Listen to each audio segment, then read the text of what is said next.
பொள்ளாச்சியில் தலையில் வெயில் தாக்கம் குறைய தலையில் இலை தழைகளை கட்டிக்கொண்டு பொதுமக்களுக்கு விழிப்புணர்வு ஏற்படுத்திய விவசாயி. கோவை மாவட்டம் பொள்ளாச்சி மற்றும் சுற்றுவட்டார பகுதியில் கோடை வெயில் தாக்கம் அதிகமாக உள்ளது.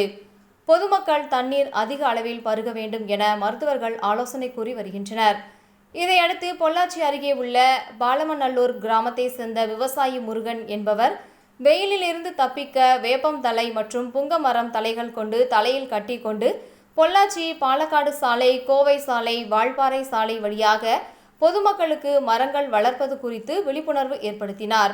இன்றைய தலைமுறைகள் மரங்களை நட்டு வளர்க்க வேண்டும், மரங்கள் வளர்த்தால்தான் மழை வரும், விவசாய நிலங்கள் பாதுகாக்கப்படும் என பொதுமக்கள் மத்தியில் இருசக்கர வாகனத்தில் சென்று விழிப்புணர்வு ஏற்படுத்தினார். தலையில் செடிகள் வைத்து பொதுமக்கள் மத்தியில் செல்லும் போது பொதுமக்கள் ஆச்சரியத்துடன் பார்த்து சென்றனர்.